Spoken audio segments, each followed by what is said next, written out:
আসসালামু আলাইকুম। পিন্ডি নয়, নয় অন্য কোন দেশ, সবার আগে বাংলাদেশ। দিল্লি নয়, পিন্ডি নয়, পিন্ডি নয়, নয় অন্য কোন দেশ, সবার আগে বাংলাদেশ। কথাটা কিন্তু জোশ ছিল, কথাটা জোশ ছিল, কিন্তু হিট হয় নাই, কিন্তু স্লোগানটা হিট হয় নাই। যাই হোক, এই স্লোগানের মধ্যে কিন্তু ছিল দিল্লি না, পিন্ডি না, সবার আগে বাংলাদেশ।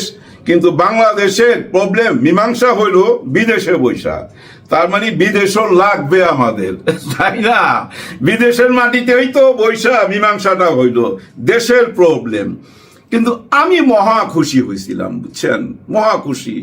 আমার মনে হয় অনেকেই খুশি হবেন যারা প্রবলেম পছন্দ করেন না। মানে দেশের মধ্যে অশান্তি থাকুক, রাস্তাঘাট জাম থাকুক, মিছিল বাইর হোক, মিটিং হোক, খামাখা মানে একটা নির্বাচন নিয়ে। তাও এমন না যে নির্বাচন দিবে না, এরকম কিছু বলে না কিন্তু সরকার কখনোই। জুনের মধ্যে নির্বাচন দিতে চাইছে ওনারা, 6 মাস আগে চাইছে। কেউ আবার বলছে না 3 মাস সময় দিলাম, কেউ আবার বলছে না আরো 1 মাস কমান। মানে ব্যাপারটা হয়ে গেছে কি জানেন, এই যে কোরবানি ঈদ গেল না, কোরবানি ঈদে গরু কিনতে গেছিলাম আমরা, মানে আমি তো ভাগে দেই, কোরবানি একা দিতে পারি না, তো ভাগে দেওয়ার জন্য আমরা কয়েকজন গেছিলাম গরুর হাটে। তো একটা গরুর দাম করলাম 1,30,000 টাকা। তো উনি দিবেই না, 1.5 লাখ টাকার নিচে দিবেই না। মাঝখানে একজন ইন কইরা বললো যে ঠিক আছে, আপনি কিছু ছাড় দেন, আপনিও কিছু ছাড় দেন। মানে 35 নিল, আর ওনারা করলো আপনি কিছু কমান, মানে উনি 15 কমাইলো, মানে 1,35,000 টাকায় বিক্রি হয়ে গেল। এই যে মাঝখানে একটা লোক আসলো না, আইসা মীমাংসা কইরা দিল। এখানেও কিন্তু মাঝখানে কেউ আছে, মাঝখানে থেকে মীমাংসাটা কইরা দিল, যেটা লন্ডনে বৈশা মীমাংসা হইল। এই মাঝখানের মানুষটা আমরা অনেকেই জানি বেগম খালেদা জিয়া। আমরা যেটা মনে করি সাধারণ জ্ঞানে যে বেগম খালেদা জিয়া এটা মিলাই দিল দুজনকে, না, এরকম কিছু বোধহয় না। আমার মনে হয় অন্য কোনো দেশ জড়িত আছে। আমার সাধারণ জ্ঞানে বলে বিদেশও জড়িত আছে, কোন আরব দেশ জড়িত থাকতে পারে, আবার ওই যে যুক্তরাষ্ট্র থাকতে পারে, যুক্তরাজ্য থাকতে পারে, কেউ না কেউ জড়িত আছে মাঝখানে এই মিল মহব্বতের মধ্যে। আর এই মিল মহব্বতটা হওয়াতে দেখেন একটা মহলে কিন্তু খুব খুশি, আনন্দের বন্যা বয়ে গেছে। যারা দেশে শান্তি চায়, শান্তিপ্রিয় মানুষ যারা, জনগণ এবং দলের মধ্যে, বিএনপির মধ্যে যারা শান্তি চায়, তারা কিন্তু খুব খুশি। আর যারা অশান্তি চায়, যারা মনে করে হ্যাঁ ওরা মিলে গেলে আমরা কথা কমু কেমনে, টক শোতে যায় বা ইউটিউবে আইসা কি কথা কমু, এই প্রবলেমটা তো লাইগা থাকলে এইটা নিয়েই তো কথা বলা যায় তো বারবার, ওরা খুশি হয় নাই। কিন্তু আমি আজকে এই খুশির মধ্যে একটুখানি ব্যথিত, মনটা খারাপ আছে আমার একটু।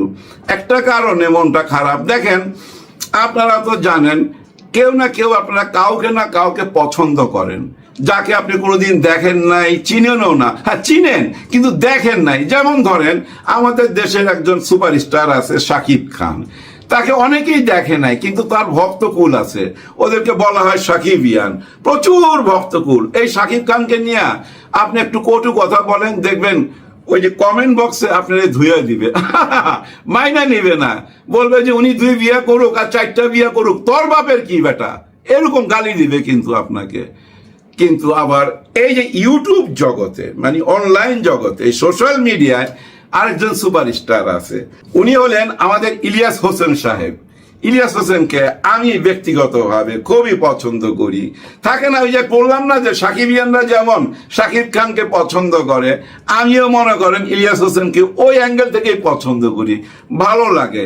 সবচেয়ে বেশি ভালো লাগে যে উনি ইসলামিক মাইন্ডের, এই জন্য বেশি ভালো লাগে। কিন্তু ইদানিং ওনার কিছু কথা টথা কেমন জানি আমাকে খুব আহত করে, খুব কষ্ট পাই। এর মধ্যে একটা ভিডিও দেখছিলাম, উনি বলতেছিলেন চাদর গায়ে দিয়ে যে বাংলাদেশে শরিয়া আইন উনি চায় না, উনি চায় না, এই আইনটা চায় না, মানে ইসলামিক কোনো আইন প্রতিষ্ঠিত হোক বাংলাদেশে উনি চায় না, উনি নিজে বলছেন। অথচ দেখেন আমি এত বছর ওনাকে ফলো করতেছি এই ইসলামের কারণেই, যে উনি ইসলাম প্রেমিক একজন মানুষ। দেশ ইসলামী শরিয়া ভিত্তিক চলুক, আমি এটা চাই না। আপনি আমার যাই মনে করেন তাই মনে করেন, আমি এটা চাই না। কোন মুসলমান যদি শরিয়ার আইন বাস্তবায়ন না চায় সে মুসলমানই না। আপনি যদি বলেন যে আমি শরিয়া চাই না, শরিয়া দ্বারা শাসিত হোক আমার দেশ বা আমি নিজে এটা চাই না, তাহলে আপনি নিজেকে মুসলমান দাবি করার কোন নৈতিক অধিকার নাই। শরিয়া এটা শুধুমাত্র চুমু খাওয়ার জন্য আসে নাই তো।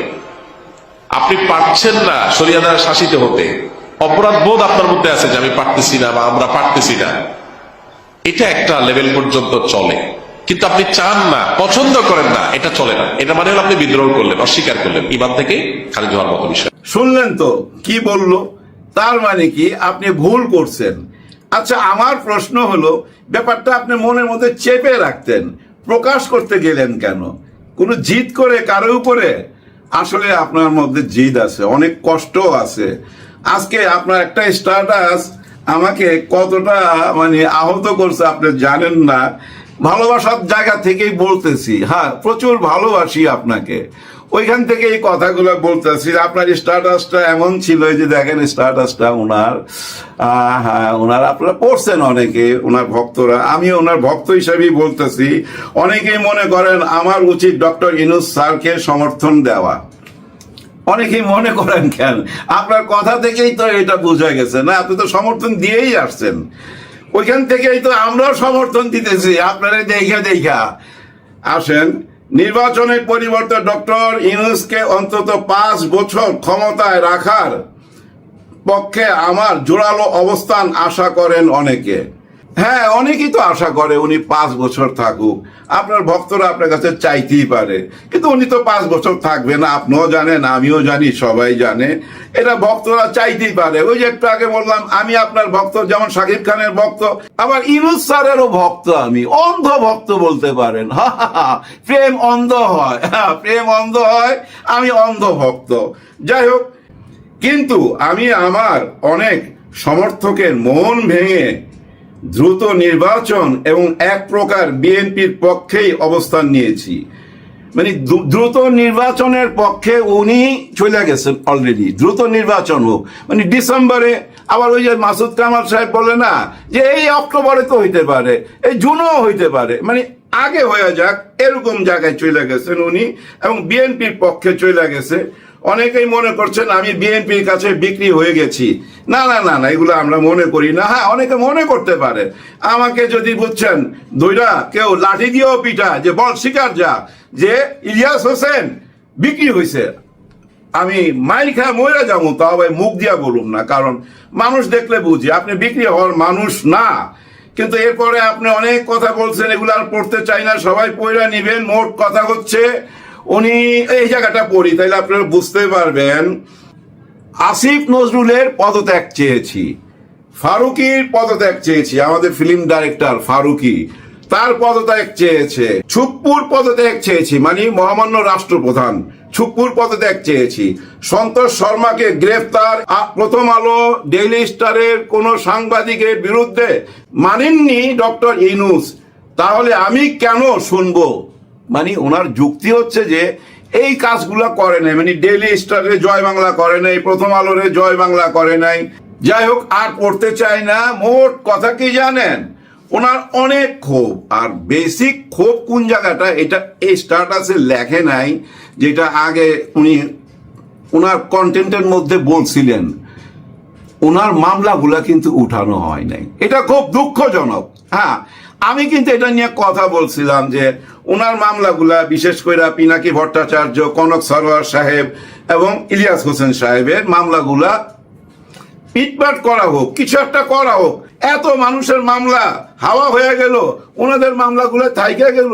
কিন্তু ঘটনা হয়েছে কি জানেন, ওনারা নিজেরা তো উদ্যোগ নিতে পারতো, ওনাদের নিজস্ব উকিল দিয়ে আদালতে পাঠাইতো মামলাগুলা, তখন দেখতাম আদালত কি বলে। আমার তো মনে হয় না ওনার নিজস্ব কোনো উকিল আছে বা ওনার হইয়া কেউ মামলাগুলা নিয়ে চেষ্টা করছে, এরকম কিছু বোধহয় হয় নাই। উনি চাইতেছেন সরাসরি মামলাগুলা ডিসমিস কইরা দেখ। হয়তো এরকম আইনে বাধা আছে, হইতেছে না এই কারণে। কিন্তু ওনার আইনজীবী দিয়া যদি উনি চেষ্টা করতেন, তাহলে আমার মনে হয়ে যেত। এটা আমার ব্যক্তিগত ধারণা, আইনের ব্যাপারে অত কিছু বুঝি না, কিন্তু এইটুক বুঝতেছি, হ্যাঁ এইটুক বুঝতেছি যে উনি বিএনপিতে চলে গেছে। হ্যাঁ, উনি বলছে এখন থেকে উনি বিএনপি পন্থী, বিএনপির পক্ষে কথা বলবে, বিএনপিতেই থাকবে। এটা ওনার কথা থেকে বোঝা যাইতেছে। উনি আরো বলছে যে এই সরকারের পক্ষে আমি কেন থাকবো, এই সরকার তো একটা ব্যর্থ সরকার, এই সরকারটা যে ব্যর্থ। হঠাৎ করে আপনার এখনই মনে পড়লো লন্ডনের এই সিটিং এর পরে এই স্ট্যাটাস? আরো 1 মাস আগে বলতেন, তাহলে তো বুঝে নিতাম। এখন বিএনপি আর সরকারের মধ্যে একটা সমঝোতা হয়েছে, ওই সমঝোতার পরে আপনিও চলে যদি যান ওই পক্ষে, তাহলে একটা বড় প্রশ্ন দাঁড়ায়, এই জুলাই গণ অভ্যুত্থানের সাথে যারা ছিল তাদের পক্ষে কে রইল? আপনি কি তাদের পক্ষে না? নিশ্চয়ই তাদের পক্ষে আপনি থাকবেন। জুলাই গণ অভ্যুত্থানের সাথে তো বিএনপির একটা দ্বন্দ্ব আছে, এটা আপনি অনেকেই জানেন। অনেকে বলে যে না, তারা একসাথে সিট ভাগাভাগি করতেছে। কচু, আমি এগুলা বিশ্বাস করি না। এই এনসিপি বিএনপির সাথে যা সিট ভাগাভাগি যদি করে ভাই, এদের অবস্থা হবে জানেন, এই জাতীয় পার্টি এর চেয়েও খারাপ হবে এদের অবস্থা যদি বিএনপির সাথে যায়। তাদের থাকা উচিত ইসলামিক মাইন্ডের যে দলগুলো আছে সবাই একটা ভোটের বাক্স থাকা উচিত। আমি কেন এই কথাটা বারবার বলি?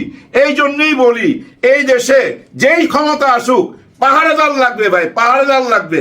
হ্যাঁ, এই দেশে যদি মনে করেন যে একটা দল ক্ষমতা আইছে, কোনো বিরোধী দল নাই, আর ওরা ওই যে সংসদে যায় কেউ গান গায়, কেউ হাততালি দেয়, কেউ হজরত বানায়, কেউ আল্লাহ নবীর সাথে তুলনা করে, এইসব রাজনীতিবিদদের নেতাদেরকে এইসব কাণ্ড কারখানা হয়, এগুলো থামাইবার জন্য তো মানুষ লাগবে এই সংসদে। এবং দেশের টাকা পয়সা যেভাবে ব্যাংক থেকে লুট করে নিয়ে যায়, এটার পাহাড়েদার লাগবে না ভাই?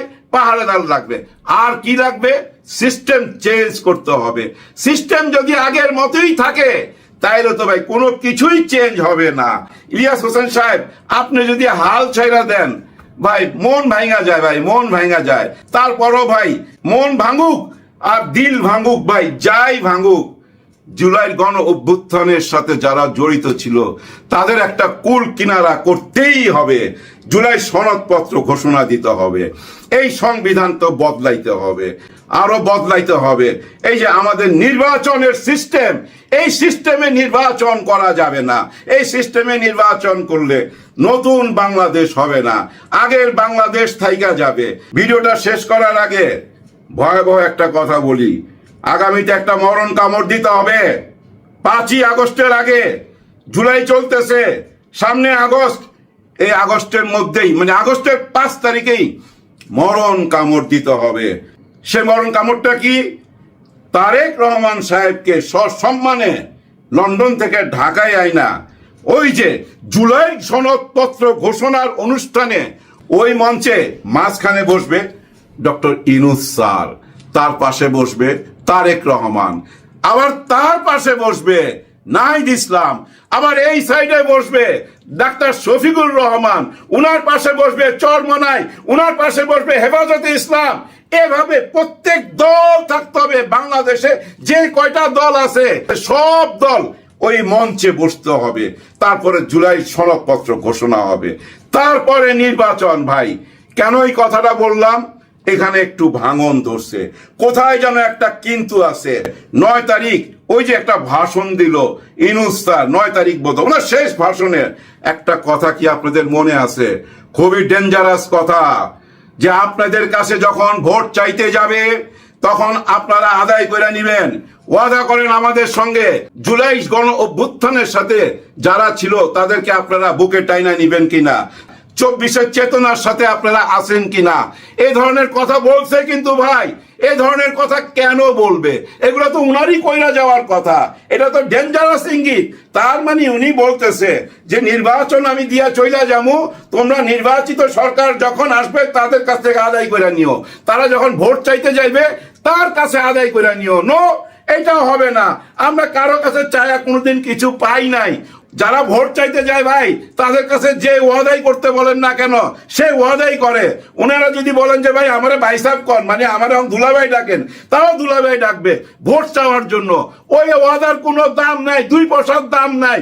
ওই নির্বাচন কইরা ওই সংসদে যায়া এই জুলাইয়ের অভ্যুত্থানের কথা কেউ মনে রাখবে না। ওনারা তো বইলাই ভালাইছে আকার ইঙ্গিতে, আমরা সংসদে যাই এগুলো কিচ্ছু মানুম না, নতুন কিছু ওনারা সৃষ্টি করবে। তার মানে কি স্যার, আপনাকেই কইরা যাইতে হবে, সনদপত্র ঘোষণা আপনাকেই দিয়ে যাইতে হবে। সবাইকে নিয়ে ওই যে মঞ্চ ওইভাবে সুন্দরভাবে সাজায়া ওই ঘোষণাপত্র দেন, তারপরের দিনই নির্বাচন দেন, কিচ্ছু যায় আসে না। আর সবাইকে বলবো যে কেউ মন ভাঙবেন না ভাই, কেউ মন ভাঙবেন না। ওই যে খেলার সিজন আইলে দেখেন না, এই ক্লাবের প্লেয়ার ওই ক্লাবে চলে যায়, ওই ক্লাবের প্লেয়ার এই ক্লাবে চলে যায়, এগুলা হইতে পারে খেলাধুলার মধ্যে, রাজনীতির মধ্যে এগুলা চলে। ওই যে কথায় কথায় বলে না, রাজনীতির শেষ কথা নাই, কিন্তু শেষ কথা একটা আছে ভাই, আল্লাহ একজন আছে উপরে, উনার উপরে ছাইরা দেন, ওইটাই শেষ কথা। উনি যে সিদ্ধান্ত দিবে সেটাই ভালো হবে। আল্লাহ যা করে ভালোর জন্যই করে। অপেক্ষা রইলাম ভালো কিছুর। সবার জন্য সবাই দোয়া করবেন। আল্লাহ হাফেজ। আমরা বড় লোকদের মাথায় করে রেখেছি, স্মাগলার কিংবা ডাকাতকে জোর হাতে সভাপতির আসনে আহ্বান করেছি। ইংরেজ এদেশের ধনসম্পত্তি লুট করত, আমরা দেশটাকে বেচে দিচ্ছি। ইংরেজ দিয়েছে চাবুক, লাঠি, গুলি, আমরা দিয়েছি মাস্তান, মাফিয়া, নেতা আর বুলি। ইংরেজ দিয়েছে কালাপানি, সেলুলার জেল, আমরা দিয়েছি টিভিতে সুপারহিট মোকাবিলা আর আইনসভায় আয়রাম গয়রামের খেল। 56 বছর আগের এক মধ্যরাত্রে পরাধীন এই দেশ ছেড়ে তুমি চলে গিয়েছিলে।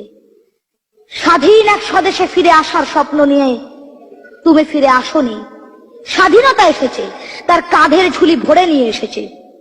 ভোট নামক রাজস্বযোগ্য, গণতন্ত্র নামক চিরায়ত মাৎসন্যায়, প্রগতি নামক লোক ঠকানো স্ট্যাটিস্টিক্স, সংগতি নামক বিস্ফোরণে চুরমার, ঐতিহ্য নামক মন্দির মসজিদের ঝগড়া, আর সমুদ্র হিমাচল ভরিয়ে দেবা ভাষণ, ভাষণ আর ভাষণ।